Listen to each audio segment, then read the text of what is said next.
ridiculous. And then in North America, we're like, okay, everything makes perfect sense so far. But Hammers has the opportunity to lock in the rest of their comp. Maybe they surprise us a little bit.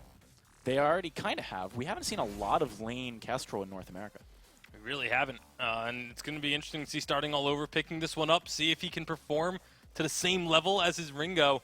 The Fortress, I love the Fortress pick. This has been a pick that Hammers, when they've played it, have done phenomenally well with. I'm curious to see if it is Chicken or Max Green starting for them, though, because in the previous weeks, when they were aggressively going after this Fortress, it was because they had Max Green starting. I believe it is Chicken. Okay.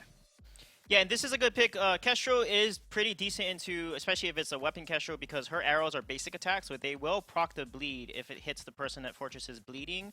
Echo Fox will need to be cautious here because Koshka Fortress is extremely strong early, so Tigers is going to try to snowball that jungle, and they definitely cannot fight with the Fortress ult up. They have to disengage and not pick fights when the ult is up. They actually need to pick fights with a good Lance engage and a stun to delete either Kestrel or Koshka. So I was going to say, it might be a little bit difficult here for Cole the Meek with the Lance, because it's going to be tough to choose. Do you want to try and go after the Koshka or the Fortress to stop the engages happening? But then I realized, what if Echo Fox were to take the Lance, put it on Lone Delphi, a player who has had phenomenal plays in the past on the Lance, take the Vox into the lane as a Crystal Vox against the Fortress, but it's not going to happen. As we get the Jewel coming out, almost certainly guarantees that it will be actually a jungle Jewel, most likely. Yeah, I like the CP Vox here. He's actually What a juicy set of games we have ahead of us for Court. Hammers, they've got this very aggressive early game composition, a Dragon Blood contract as well on Chicken 123. So they're just going to dive straight into the jungle of Echo Fox and start trying to steal some of these camps. Yeah, we've been seeing this rotation quite a bit. The challengers were flush with it as well this week, but you stay out the jungle, you stick together as three, especially such an early game comp like Hammers has drafted here. They could really be looking for just a quick execution. They will lose out one to a few minions up in lane, but overall, it's still worth by the end of it all. So it's worth noting for anyone who's joining us for the first time in today's broadcast that we are playing on update 2.2 here. Haven't quite moved over to 2.3 yet, so on the Tournament Realm server. So some of those changes that you guys have been playing so far haven't quite come to light for these guys. So nothing to really talk about as far as that is concerned, but it's a really important matchup. Fox, they're sitting at the bottom of the leaderboard. They essentially need a gauntlet run if they're going to start getting some points, and are actually going to get sandwiched here. Look at this, Delphi diving straight towards Chicken 123, starting taking so much damage. First blood's going to go to Fox here, and now they're looking for a second Chicken 123. Not going to be able to escape Mixi, and what great aggression coming from Echo Fox. A lot of criticism towards Mixi and, his ability to step up in this recent season. Well, look at this. Echo Fox are looking for their third kill onto T-Tigers. This kitty cat nowhere to hide, and he shall be going down very shortly, I feel. Perhaps can take Call the Meek with him. No, he's just looking to escape, and perhaps escape he can is going to be a hard task too. Here comes the sandwich move. Mixi looking for his third kill, and he will find it as well. 3-0 to Echo Fox. And 3-0 is going to be a fantastic start. Fox kind of surprising Hammers with their aggression there. Ooh, yeah, no, look at this, and looking to try and get one of their own. That's a great glimmer shot, gonna find the kill.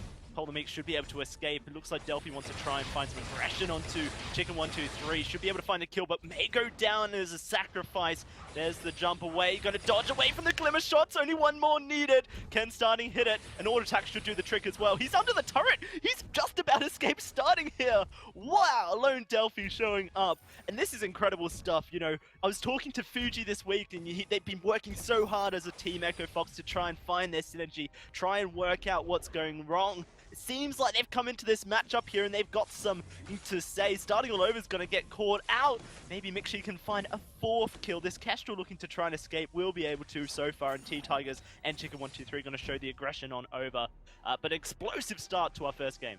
Yeah, 5 kills, 3 minutes. These guys are out for blood. And as you said, Echo Fox, they are kind of scraping the bottom of the barrel right now. They need to put some points up, even have a hope of anything. But Hammers last week had a really phenomenal set of series. They really kind of turned a little bit of people's heads right there. But Fox, I gotta be careful with these guys, man. Like, they might have a really good start, but you saw just even with that, counter gank on top of starting all over there, there's still a lot of aggression that come out of Hammer, still a lot of damage, especially when Fortress jumps in. Gonna be speeding people up. You got that Dragon Blood contract, and Koshka's like, you're gonna be the goddess of burst here early on. So, you have 4 kills. It's good. Keep that. Roll with it here, Fox. But if you continue to try to like overextend, looking for these extra kills, might come back to bite them a little bit.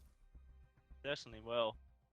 Despite the early kills coming forward for Echo Fox, you look at the gold and actually it's Hammers who are in the lead due to just the CS leads that they've built up so far. So, it's great to see Echo Fox drawing that early blood, but it doesn't necessarily mean too much so far. Yeah, and again, like, getting those 4 kills took a lot of farm away from Fox because they were just all over the full, just chasing, looking for the kills, the counters.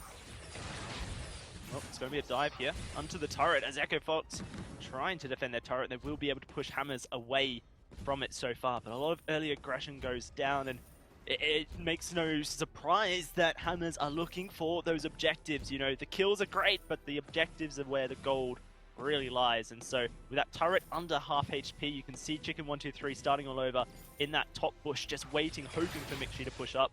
Not going to happen. All right, so starting and Chicken just going to hold down the lane, no problem. Mixi's going to go home, picks up first item, so 5 minutes, alternating current, pretty on track for his own farm. Only 20 of the last hits. Starting now is, again, at 40. And a lot of this was due to the fact that Fox was out chasing kills rather than farming, so we'll have to see if they can defend turret. Doesn't look like it will. That turret will fall down, but Lone Delphi's looking for blood and starting all over will bleed. Chicken123 trying to escape here. Nowhere really for this Fortress to go. Lone Delphi will be the one told to deal with the Fox, the Fortress, the Wolf. And it will be Echo Fox picking up another 2 kills now to put a bit of pressure onto the turret here since they lost their own. I wonder, this CP Vox coming forward, we've seen a lot of weapon power Vox so far this season in the Vainglory 8. It takes a long time to scale up, and so Echo Fox are really putting those eggs in the basket that they can make it to the late game. Yeah, but Lone Delphi so far has been just a machine gun with the Thunder Strikes. He is going to be that weapon, and just like, they can do things like this. Well, they're looking to do some more as Tiger is going to take a lot of aggression, starting all over. Catches Lone Delphi in that active camo, and Echo Fox are just looking to walk away from this fight. No need to go for it. A Sora Blade picked up for Lone Delphi here. This scoreboard is very confusing to look at, so let's break it down. 6-1 to Echo Fox, but a turret for Hammers, and those CS leads mean that Hammers are actually ahead in gold by 1,000.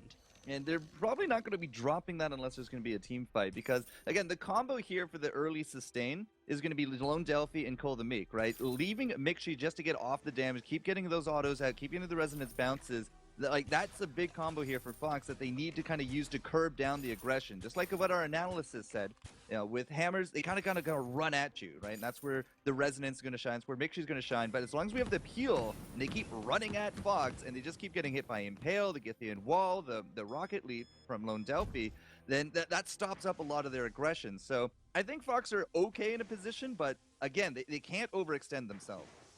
Certainly can't. I can see the kind of draft conditions that Echo Fox have dealt with here. Super aggression from Hammers, they're going to have to be in the faces. Vox obviously thrives when he can get into range, and especially CP Vox, those bounces with the Resonate can do a lot of damage. So Echo Fox are kind of saying, hey Hammers, we want you to jump on our faces, we want you to fight us, but they're in a bit of a corridor here, exactly where they want to fight with the Lance, with the Jewel, with the Vox, but they're not 100% confident. Here we go, straight on to starting all over. He is going to be able to escape for now. Here comes T-Tigers looking to get into the fight, and into the fight he will. That is going to be him bursted down though, as it looks like Echo Fox want to try and turn this, starting all over, definitely laying down damage, but no one going to fall just yet.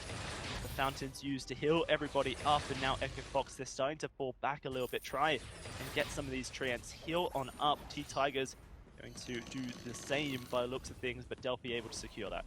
Yeah, it's just holding on to their jungle, holding on to their lane here as well is going to be very important. And Vox didn't die. That's a big thing right there. They did not drop a kill. They're able to maintain their farm, and that's not really going to be, going Hammer's way because they were looking for kills. They're looking to push, steal out the jungle, perhaps grab, this gold miner. He's sitting here nice and full. That's a lot of cash up for grabs. But because they didn't get that, because Fox is still here, they're now kind of into this, a little bit of a stalemate. Now, again, the gold, not a huge difference at the end of it all, but this could have went way worse for Fox had they succumbed to any of it first. Absolutely, they're definitely dealing with the Koshka's early game presence. As far as the kills are concerned, only given up 1 death so far. Now a bit of a brawl in the lane here as both teams start to throw poke back and forth, but it is currently starting all over, taking the brunt of it as a big red button flies out. Weapon power, Lone Delphi, it's not going to do huge amounts of damage, but it is going to force starting all over to recall. Yeah, and with that recall, Chicken, he's also now rocking into the Crucible. We're starting to find that second item. Starting over has his ready to go for the next fight. So the power difference right now might be a little much. Hammers, I think, would actually just hands down kind of win the next fight unless we're about to dump a lot of gold right here. But Hammers might actually be sniffing this one out. Got a glass picked up for Mixi. That's 2 items now. That goes a long way to rebalancing this. Fox. Yep. Yeah. So the next fight, maybe not as clear cut as it once was, but certainly excited to see how it all goes. Both teams starting to head back into the lane. Fox trying to push it on up as T-Tigers makes his way up from the jungle as well. Fox, they're dominating the bush. They're trying to just move as a team, talking to some of the players. The one thing that they said they're struggling with is shot calling. They haven't quite found their leader just yet, as all the T players on Echo Fox are quite passive. And, Lone Delphi was telling me that they haven't really been able to work out what they're doing in a game. But it seems like, this week they put a lot of effort into it. They're shot calling, moving as a unit, trying to make those moves, trying to make those plays. Definitely seems like a different Echo Fox, and it's great to see that week in, week out, these guys come into the competition and they just look better and better. Here's the engage. Chicken 1, 2, 3 taking huge damage, but Lone Delphi has to fly out. Oh no, that's Mixi caught up in the Yummy Catnip Frenzy, trying to escape, but he will not be able to. He falls down, and now Hammers are looking for the ace here, as they're going to find a double, looking for the triple. There it is. T-Tigers on his signature of this Koshka. An easy fight for Hammers. The split right there from Fox was just devastating, because this is what Hammers was looking for in that last fight. You get the kills, you get the sentry, you take out the jungle. There's going to be a free and pretty clear gold mine, and now with the ace buff minions up, the turret goes down here as well for Fox. But now picking it up here, getting that triple on top of T-Tigers as well. That's going to be a huge amount of gold his way. But another big thing is after that split, we also had the double infusions. T-Tigers had one rocking in his inventory, starting it over. It actually picked one up during the little dance here in the middle. It was only Lone Delphi that was kind of sufficiently powered up in that regard here as well. So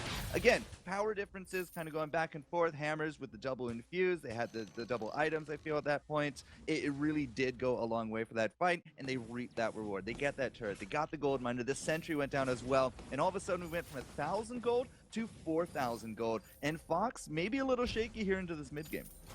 Yeah, well, certainly, I made this point that they're looking to try and make the right calls throughout the game, and it kind of just feels like they're moving together as a unit. Don't want to be caught apart from each other. But with the gold in the way it is, then it's going to be really difficult for them actually to find a fight. Tigers jumping onto Mixi is blocked up here as Mixi's trying to escape Tigers, and at the moment he's taking a lot of damage, but he will find a kill onto T-Tigers. This is a good start. The Crystal Sentry getting involved, and Lone Delphi trying to chase down Starting, who's one-shotting the wrong direction. Oops-a-daisy, that's going to be him falling down. That's a great fight coming for Echo. Oh, no, absolutely. Koshka just going so deep, looking for what she thought was just maybe Cold and Meek by himself right there. Doesn't have a lot of shield. I mean, he's kind of only rocking 2 items right now. You see the Fountain, you see the War Treads, sure. I mean, the Fountain has a little bit, but it's not like he's building up into that Crucible or he doesn't have anything else to it. So thought perhaps they could burst him, thought perhaps that, they could leeway that into Mixi. Mixi with the block, that was pretty big to again defeat T-Tigers and this aggression. And then from there, yeah, Sentry, no problem. Get that kill, 2v3, make it a 4v2, basically. This is a great start for Echo Fox if they're going to make it to the late game, but right now it doesn't look like it, as T-Tigers looking for a kill, and a kill he will have. This is going to be devastation. The seesaw has begun. Another triple kill possibility for T-Tigers, but it won't happen, as Chicken 1, 2, 3 will get that ace. And every time that Echo Fox start to look like they've found their stride in this game, it just goes wrong for them.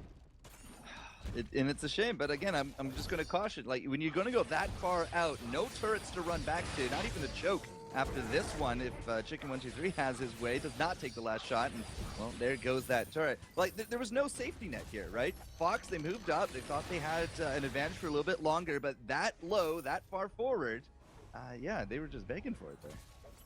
Certainly were. So it's going to be Echo Fox looking to chase down Hammers. They're all very low, and starting is caught in that Impale, but it's T-Tigers, the main person that they're looking for. Mixi, though, taking so much damage. Ryu throws out that shield, trying to get away, and actually now Hammers are on the defense as the big red button comes out for a bit of extra poke. Go Cole, all by where you himself. going? Oh no, and he's going to fall. This is devastating, as it's going to be another ace coming forward. A double kill for starting all over, and a bit of communication there for Echo Fox, it seems. Now it looks like Hammers are pushing for the win.